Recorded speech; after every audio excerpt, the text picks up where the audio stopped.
બેનગીરી પર આવી છે એટલે અમે મેદાન નીકળે છે, પણ બીજા સમાજને કહું જે અમારી જોડે નહીં આવ્યા, કાલે વાત તમારા બેનગીરી પર આવશે ને તો એ ક્ષત્રિય સમાજ તમારી જોડે જ રહેશે, કારણ કે અમારા લોહીમાં આવે.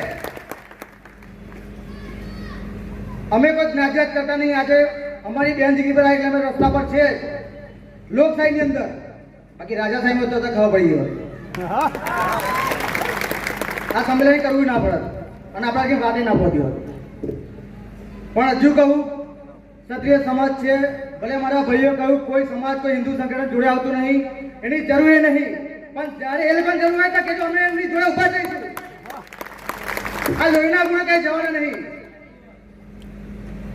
અને રહી વાત આણે જિલ્લાની અને આટલું બધું સમાજ પર બીજા બધા ભૂલી જાઉં, સમાજની વાત કરું કે ભાઈ સમાજનો આટલું બધું એ થઈ રહ્યું, અડધા નહીં, અડધા કે પાર્ટીના કોઈ પણ પાર્ટીના ખેસ નીચે હે તો એમના માટે એટલું જ કહેવા માંગુ ને, એ બધા કયા ખબર તમને, જે દવાખાનામાં બીમાર પડ્યા છે ને ત્યારે કોઈ બીજી નાતનું લોહી એમનામાં આવી ગયું છે, એટલા બધા આપણી જોડે નહીં.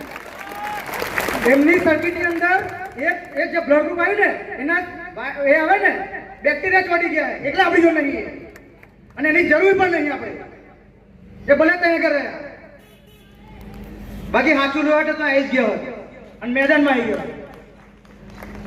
અને નહીં કહેતા કે ભાઈ ક્ષત્રિયો અમે અત્યારે લોકશાહી અંદર બહુ જોવામાં થઈ. એક જણ મને કે ભાઈ અમે વાત કરી ભાઈ ક્ષત્રિયોએ દેશ માટે બહુ લોહી આપ્યું, તો એક જણ મને કે અમે બહુ લોહી આપ્યું. હું ક્યારે તમે ક્યારે લોહી આપ્યું? તો કે અમે બ્લડ કેમ્પ રાખ્યો હતો. હું બ્લડ કેમ્પ તો અમે રાખ્યો હતો, પણ એ ભૂલ થઈ ગયેલી અમારી. બ્લડ કેમ્પ તો અમે રાખ્યો હતો પણ અમારી ભૂલ થઈ ગયેલી. આપણે કહું ડીએની વાત, અમે ખોટી જગ્યાએ લોહી આપ્યું ને એ લોહી અમારી અમે થયું આજે. અને સમય આવશે એટલે તમને ખાલી 500-400 ગ્રામ જ આપ્યું છે. 3.5 લીટર અમારા મેં સમય આવે તમને પણ બતાવી દીધું કે 3.5 લીટર શું કરી શકે. જે લેકિન લોકશાહીની વાતે પતતું હોય તે લેકિન રૂપાલા કાકા સમજી તો સારું છે, બાકી જો આ લોકશાહીમાં ના સમજ્યા તો પછી રાજાશાહીની રીતે પણ અમને સમજાવતા આવડે જ છે. જય માતાજી મહારાજ.